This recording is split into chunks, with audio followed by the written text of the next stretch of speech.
Bom dia, né?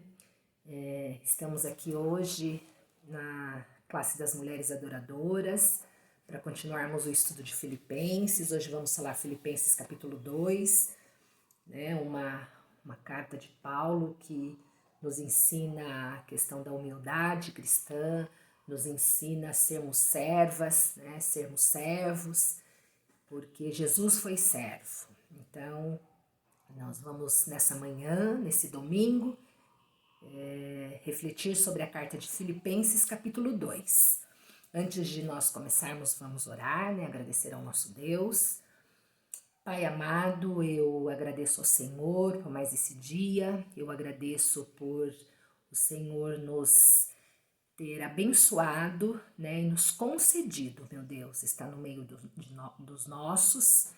E o Senhor que é digno de toda honra, de toda glória, de todo louvor, esteja com o coração de todos, meu Deus, de todas. Eu não sei, né, o que se passa, mas o Senhor sabe e eu sei que o Senhor cuida, o Senhor trata, meu Deus. Nos dê entendimento para entender a Tua palavra e colocarmos em prática na nossa vida. É o que nós precisamos, meu Deus, em nome de Jesus. Então, Filipenses capítulo 2, né, é uma carta, né, Paulo está preso, é uma carta que Paulo está escrevendo para a igreja de Filipos, né. Então, e por que ele escreve essa carta para a igreja de Filipos? Como nós vimos nas aulas anteriores, né, nas lições anteriores, que Filipos foi a primeira igreja, né, que se iniciou na Europa, e ali tinha os membros. Paulo tinha um carinho muito grande, né, por aqueles irmãos, porque eles ali sempre o apoiaram. Só que Paulo vê, né, que ele tem que exortar, ele tem que escrever algumas coisas para aqueles irmãos que estão em Filipos. Então, no início aqui do nosso estudo, em Filipenses 4:2, nós vamos estudar o capítulo 2, né? Mas no capítulo 4 e 2, o que Paulo diz? O que rogo a Evódia e também a Sintique é que vivem em harmonia no Senhor. Então dá para nós entendermos que está tendo alguma divergência, alguma situação, né, entre essas duas mulheres, e Paulo, né, diante dessa situação, ele vai estar, né, escrevendo uma carta para aqueles irmãos, para eles refletirem em relação a tudo o que está acontecendo, né? Então, o apóstolo Paulo, nessa carta de Filipenses, né, capítulo 2, ele está pedindo que os irmãos vivam em união, né, baseado na devoção comum a Cristo e no domínio comum do Espírito Santo, né?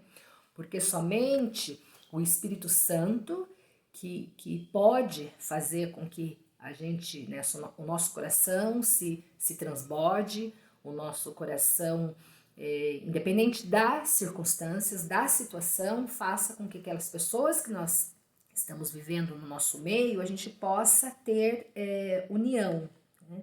E é interessante que a gente vai ver no capítulo 2 de Filipenses, algumas vezes sempre vem a palavra amor, porque a gente sabe, né, que o amor que transforma, o amor que muda, o amor que pode fazer a diferença, né, em todos os aspectos, seja o amor ágape, o amor filéu, o amor, né, qualquer tipo de amor, de pai para filho, de marido para mulher, de amigos, e o amor que é o transformador.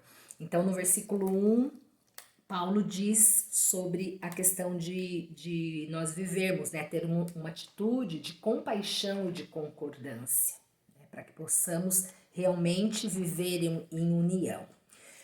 O mesmo modo de pensar significa ter o pensar de Cristo e ver as coisas como o Senhor vê, ter o mesmo amor aos nossos semelhantes. Eu sempre brinco e falo que é muito fácil nós amarmos a nossa amiga, aquela pessoa que nós conhecemos, que nós convivemos, né, que sempre está conosco, às vezes até pensa como nós, ou muitas às vezes não pensa, isso é bom, porque é crescimento como ser humano, né? Mas é mais fácil aquela pessoa que é chegada, né? Só que a palavra de Deus diz aos nossos semelhantes, então temos que amar a todos, né? ter o mesmo modo de pensar, é ver como Cristo vê, né? Cristo vê todas as pessoas, seja o pecador, seja aquele que está dentro da igreja, seja aquele que está em outros lugares, que está fazendo outras coisas, mas Cristo vê esse ser humano com amor. E isso é muito lindo quando a gente consegue enxergar, né, e ver isso, que Deus ama a todos, né? Ele não, algumas situações e alguns comportamentos, claro, nós sabemos que desagrada a Deus, mas Deus ama a todos, independente de qualquer coisa, Deus ama a todos, né? E no estudo diz considerar os interesses dos outros acima dos nossos, né? Na nossa natureza humana, né, humanamente falando, isso nós não conseguimos pelo nosso próprio esforço. Humanamente falando, é impossível. João 13,14 diz, né, falando quando Jesus lava os pés dos discípulos, e diz: assim levantou-se da mesa, tirou a sua capa e colocou uma toalha em volta da cintura. Depois disso, derramou água numa bacia e começou a lavar os pés dos seus discípulos, enxugando-os com a toalha que estava em sua cintura. E é uma passagem bem conhecida e é muito lindo, porque Jesus lavou os pés dos seus discípulos. Ele foi servo ali, né? E Jesus, ele obedeceu a Cristo, né, até a sua morte, né? Até a sua crucificação, né? Ele foi obediente, ele foi um servo obediente. E ele foi, né, morto, crucificado. Naquela época, a questão de você ser crucificado era uma execução mais vergonhosa que tinha, né? Porque essa pena era reservada aos assassinos. Então, Jesus, que era Deus, né? E que veio, que foi servo, que foi crucificado e crucificado na morte de cruz. Então, ele realmente, como nós falamos, né? Eu falei no início da humildade cristã, né? Ele realmente foi humilde e foi servo. E é isso muitas das vezes que nós temos que pensar nas nossas vidas, né? Porque nós trabalharmos a humildade, podemos até dizer, nossa, mas eu sou humilde. Mas em algumas situações, em alguns momentos peculiares da nossa vida, muitas das vezes, eu tô falando por mim, né, nós não temos esse tipo de comportamento. E Jesus, né, deixa aqui um ensinamento muito grande pra gente, e Paulo tá falando isso, né, pro povo, pros irmãos lá de Filipos, que sejam humildes, né? Jesus, ele foi humilde, Jesus obedeceu, ou seja, Jesus foi crucificado na morte de cruz. Então, meu povo, né? Vocês têm que ter ciência disso. Olha tudo o que aconteceu. E isso é um manual, vamos dizer assim, né? A Bíblia. Eu digo que a Bíblia tem tudo aquilo que nós precisamos, né? E tudo aquilo que nós temos que seguir para ter uma vida. Não vou dizer uma vida sem problemas, porque não existe esse evangelho. Venha para Deus, venha para Cristo e tudo vai se transformar e você vai ter uma vida plena. Isso é mentira e nós sabemos disso, né? Mas uma paz interior e um sentimento interior que somente Deus pode nos proporcionar isso. Filipenses 2, de 12 a 18, Paulo lembra aos filipenses para que eles sejam, para que eles obedeçam, né? Tudo aquilo que ele está escrevendo, tudo aquilo que aconteceu, né? Ele diz: sempre seja. Paulo lembra aos filipenses para sempre obedecestes, principalmente na sua ausência, com temor e tremor. Então é para que os irmãos de Filipenses, eles tenham esse sentimento de respeito, né, de reverência a Deus, obedecendo, que tentando ser, se a gente for pegar a definição de temor, tremor, diz que é um sentimento de respeito e referência a Deus, né, sem falhas, serem perfeitos.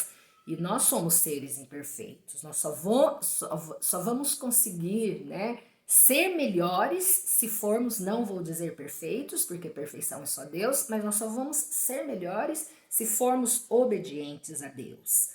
Deus põe em nós o querer, isto é, o desejo de fazer sua vontade, e também efetua em nós o poder para cumprir esse desejo. Então é muito lindo porque Deus põe em nós, né, o desejo de fazer a sua vontade, a vontade de Deus. E também efetua em nós o poder de cumprir esse desejo. Só que nós só vamos conseguir isso se nós tivermos um relacionamento verdadeiro com Deus, né? Se nós realmente estivermos entregues a Deus. E a gente consegue fazer isso somente lendo como a gente consegue fazer isso, né? A gente consegue fazer isso se nós lermos sua palavra, se nós orarmos, se nós tivermos tempo com Deus, intimidade com Deus, daí nós vamos conseguir ter o discernimento disso e Deus conseguir fazer essa obra maravilhosa em nós. Porque se muitas das vezes não acontece alguma situação que você fala, não, mas não é o que eu penso, não é o que eu quero, não é o que eu acho, e Deus vai confirmando aquilo, né? E daí você faz daquela forma, e o resultado daquilo, você fala, Deus é Deus, e Deus é perfeito, né? Então, assim, só que a gente só consegue isso se realmente nós estivermos encharcados, né, na tua palavra, encharcados na comunhão com Ele, só dessa forma, não tem outra maneira, porque Deus não é invasivo, até diz na palavra de Deus, né, eis que eu bato, e se você abrir eu entro, né, então Deus não é invasivo, né? Deus, ele quer que nós abrimos os nossos corações para que Ele possa entrar e fazer morada, e eu sei também, muitas pessoas que estão aí ouvindo, as irmãs, também querem, né, que Deus faça morada, que quer estar encharcadas ali na tua palavra, no teu amor, né, ter o entendimento de Deus, o que Deus quer para as nossas vidas, porque no início, né, quando nós falamos em Atos 16, Paulo tinha um plano e Deus tinha outro plano, e é o que acontece para as nossas vidas, muitas das vezes temos um plano, né, só que Deus tem outro plano para as nossas vidas e nós, né, por N motivos, nós até pela questão às vezes, né, de não sermos humildes a ponto de falar não, se é isso que o Senhor quer, se é isso que o Senhor quer que eu faça, eu vou fazer. Paulo diz aos irmãos, né, e isso pra gente também, porque a Bíblia é linda, porque a gente lê, né, todas as passagens bíblicas que aconteceram há muito tempo atrás e ela se encaixa perfeitamente nos dias de hoje, né? 2020 vai se encaixar para sempre, porque Deus é Deus e a Bíblia é a palavra de Deus. Ele diz que não devemos murmurar, né? Sermos irrepreensíveis, pois se pecamos, logo confessamos nossos erros, pedimos perdão e tentamos colocar as coisas em ordem, né? Então, quando nós estamos, e eu creio que muitas pessoas têm esse sentimento, quando nós cometemos algo, né, que não é legal, que a gente ou fala ou tem uma atitude, o Espírito Santo de Deus nos incomoda e a gente fala, poxa, né, por que eu fiz isso? Por que eu falei isso, né? Por que eu agi dessa maneira? E isso é Deus, eu vejo assim como o Espírito Santo de Deus nos incomodando, né? E fala, poxa vida, né? Então deixa eu ir lá, eu preciso pedir perdão para ela se eu fiz isso, eu preciso me retratar com essa pessoa dessa forma, porque eu fiz dessa forma. Então a gente tem, né? A gente tem esse sentimento. Então Paulo fala, né, que se nós errarmos e nós pecarmos, tão logo é para a gente colocar, né, as coisas em ordem, pedir perdão e mudança de rota, né? Porque o nosso testemunho deve ser duplo, deve ser duplo, o da vida e o da boca. Isso é assim, extremamente lindo, né? Porque não adianta nós professarmos a Cristo, falarmos, não, eu sou cristã, não, eu participo de todas as escolas bíblicas da minha igreja, Mas e como é o nosso testemunho de vida, né? Como é o tratar o outro, né? Eu trato o outro com amor, né? Eu tento ser uma serva, servir ao outro. Essa palavra serva muitas das vezes vem assim, né, numa conotação muito ser serva do outro, né? Mas quando nós entendemos o que Deus realmente fala em relação a ser serva, nós transformamos o nosso modo de pensar, né? E Deus é que age, Deus é que consegue fazer, né? O Espírito Santo de Deus que consegue fazer a gente ter essa mudança de pensamento. Então, o nosso testemunho deve ser, Paulo diz, né, versículo 14, 15 e 16, fala, né, sobre essa questão de não nos murmurarmos, se pecarmos, né, colocarmos a nossa vida em ordem, e também fala do nosso testemunho, dele ser duplo, tanto da vida como da boca, aquilo que nós falamos e também o comportamento que nós temos no nosso dia a dia, no nosso meio, né, na nossa casa, que a nossa casa é a maior escola, né, para nos moldarmos, para sermos melhores, porque nas nossas casas nós somos quem nós somos, não usamos máscaras e somos mesmo, né? No nosso trabalho você está com outras pessoas, né? Tem várias coisas ali impostas, várias coisas que acontecem, mas a gente tem que ser aonde nós estamos, seja no meu trabalho, na minha escola, na minha faculdade, na minha igreja. O meu testemunho tem que ser com a minha vida, né? O que a minha vida fala, né? O que a minha vida diz e com a minha boca, porque eu não posso, né, falar, não, eu preciso, irmãs, né? Vamos perdoar, vamos ser servas e eu ter um comportamento, aquela irmãzinha fez algo para mim, eu não perdoo ela, né? Então, Paulo está falando que nosso testemunho, falando, né, para a igreja de Filipos, que o nosso testemunho tem que ser tanto com a nossa vida como com aquilo que nós falamos. Paulo relata aos filipenses que eles deveriam estar contentes e regozijar-se com ele, pois deveriam considerar a possível morte do apóstolo, não uma tragédia, porque ele iria para o lar celestial, né? As passagens de Paulo, ele fala muito isso, né? Nós vimos na outra aula que Paulo relata com muita ênfase isso, né? Que morrer é lucro. E porque Paulo sabe que ele vai estar ao lado de Deus, né? Paulo sabe que ele vai estar, né, ali em ruas de ouro, né? Ele vai estar no lugar celestial. Filipenses 2, do versículo 19 ao 30, vai falando, né, de que o apóstolo esperava mandar Timóteo a Filipos em breve, né, contanto que ficariam animados em receber e saber notícias, né? Então, ele fala no versículo 19 sobre isso, de estar enviando Timóteo a Filipos em breve. E daí eles teriam, né, notícia de tudo que estava acontecendo, de Paulo na prisão. Paulo estava falando de Timóteo, pois ele nutria um sentimento muito especial, né, pela condição espiritual. Paulo estava falando de Timóteo, pois ele nutria um sentimento especial de cuidado pela condição espiritual dos filipenses. Porque Paulo diz que não tinha ninguém que ele confiasse para que enviasse a que não fosse Timóteo, porque o Timóteo, né, ele não tinha só um interesse próprio por ele, até fala, né, do seu próprio eu, interesse do seu próprio eu. Não, Timóteo, Paulo sabia que ele sentia um amor, né? Como ele sentia pelos irmãos em Filipos, Timóteo também tinha esse amor por eles.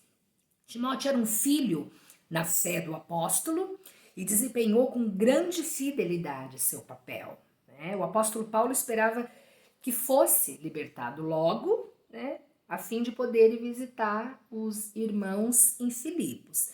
E nós vimos, já conversamos sobre isso, que realmente Timóteo ele era um jovem, né, que estava com Paulo, que Paulo ele tinha um amor, né, muito grande por Timóteo, um amor de pai e filho, então Paulo via nesse contexto que Timóteo ele era um discípulo que era humilde, que era servo, né? Então ele nutria esse grande afeto, né, por Timóteo. Filipenses 2:25. Contudo, penso que será necessário enviar-lhes de volta Epafrodito, meu irmão, cooperador e companheiro de lutas, mensageiro, que vocês enviaram para entender as minhas necessidades. A igreja de Filipos mandou Epafrodito, né, até Paulo, e Paulo está falando, né, que ele vê a necessidade de novamente enviarem Epafrodito para Filipos. E tem alguns aspectos que Paulo diz sobre Epafrodito, que diz, meu irmão, né, que ele está falando de afeição em relação a Epafrodito, que ele é cooperador, uma pessoa que coopera é ali, né, no trabalho árduo, porque é fácil nós cooperarmos naquelas coisas que são, né, gostosas, tranquilas, mas eu creio que aqui quando ele fala na situação, no contexto, ele é cooperador no trabalho árduo, né, e também de conflitos, nas lutas. Então, Paulo fala sobre ele fala sobre esses três aspectos, né? Então, Paulo está falando de Epafrodito foi, né, para auxiliar nas suas necessidades. A igreja de Filipos, os santos os enviaram a uma distância de aproximadamente 1.100 quilômetros para prestar ajuda ao apóstolo Paulo. É interessante que hoje 1.100 quilômetros, pertinho, você pega, né, um voo, você chega rapidinho. Mas naquela época nós não sabíamos que era assim, né? Epafrodito, ele adoeceu, ele quase morreu, né? Ele ficou muito ruim. Eu lendo, refletindo sobre isso, eu também pensei, até nessa crise hoje que nós estamos vivendo, dessa pandemia, né? Tudo que está acontecendo, eu já vi algumas pessoas falando, né, está doente, deve ser algum pecado, deve ser... Não existe, não é, né? Não podemos pensar dessa forma, por esse ângulo, ter esse prisma no olhar, porque Epafrodito, que a gente vê aqui, ele estava ali com Paulo, servindo, ajudando, né? E ele ficou doente, ele quase morreu, né? Deus se compadeceu dele, no versículo 27 diz, mas Deus se compadeceu de Epafrodito, né? Paulo prossegue dizendo que se Deus se compadeceu não apenas dele, mas também de Paulo, né? Porque Epafrodito, a igreja de Filipos enviou Epafrodito até Paulo. Epafrodito fica doente, né? Uma situação grave, e Deus se compadece, Epafrodito fica bem, e Paulo diz, né? Porque senão seria uma tristeza sobre tristeza. Porque Paulo já estava naquela situação, né? Que não era uma situação agradável, né? Era uma situação triste, era uma situação que, apesar de Paulo sempre estar na cadeia e falar que ali ele conseguiu, né, propagar o evangelho, que morrer era lucro, mas era uma situação que não era uma situação confortável. Então ele fala, né, que Deus não se compadeceu apenas de Epafrodito e dele também, né? Porque seria uma tristeza sobre outra tristeza caso Epafrodito não ficasse bem. Epafrodito se recuperou, né? Paulo se apressou em mandá-lo para casa. Os filipenses ficaram felizes em recebê-lo outra vez. E assim, a tristeza de Paulo também foi menor, né? Versículo 28 diz isso, que Paulo encaminhou ele para casa, a igreja de Filipos, né? Os filipenses receberiam ele, ficariam felizes, e Paulo também. Só que Paulo fala, né, que no versículo 29, que para os filipenses recebê-lo com alegria, mas também honrar esse homem de Deus. Isso é muito, né, você ser honrado, né? E Paulo diz, honrar esse homem de Deus. Então, Epafrodito, muitas das vezes ali com Paulo, né, se humilhou, serviu, e agora Paulo está falando para a igreja de Filipos honrá-lo, né, porque ele é um homem de Deus. Então, ele chegando em Filipos, ele vai ser honrado por aqueles irmãos, né? Foram os santos de Filipos que enviaram Epafrodito a Paulo, por causa da distância entre Filipos e Roma, onde Paulo estava, né? Pois eles, para irem visitar o apóstolo, seria difícil. Isso está no versículo 30, né? Porque ele quase morreu por amor à causa de Cristo, arriscando a vida para suprir a ajuda que vocês me podiam dar. Então, por isso que Paulo fala, recebam e recebam com honra, né? Recebam porque ele é um homem de Deus, ele é um servo de Deus, então recebam ele e recebam com honra. Esse capítulo 2 de Filipenses, né, nos fala em relação a como sermos humildes, como tratarmos o outro, né? Nos fala a questão de quando Epafrodito, né, vai até Paulo para dar essa ajuda e fica doente e quase morre, e não relata com maiores assim detalhes o que Epafrodito passou com Paulo, mas eu, né, penso e lendo, eu sei que não deve ter sido momentos fáceis, devem ter sido momentos bem difíceis, né? E ele ficou esse tempo, se recupera, fica bem, Deus, né, se compadece da vida dele. Paulo encaminha novamente ele para a igreja de Filipos, ele passou por tudo isso e quando chegar lá, ele pede para que recebam ele com alegria e com honra. E eu tiro isso para as nossas vidas, né? Independente do que nós estejamos passando, independente da situação que você está passando, eu penso que quando realmente estamos encharcados na palavra de Deus, no amor de Cristo, né, vamos sim, né, ser honrados por Deus, porque tinha já uma palavra de um querido pastor Walter, dizia que Deus não deve nada para ninguém, né? Deus não fica no débito com ninguém. E eu creio dessa forma também. Então, que possamos refletir, né, nessa passagem de Filipenses capítulo 2 e principalmente colocarmos em prática nas nossas vidas. E só vamos conseguir se realmente falarmos para o Espírito Santo de Deus, estamos aqui e use a minha vida. Entre no meu coração, na minha mente, né, nos meus sentimentos, nos meus pensamentos. E é o que eu desejo para mim e é o que eu desejo também para as irmãs, para as classes das mulheres adoradoras e todos, né, que tenham esse desejo. Amém.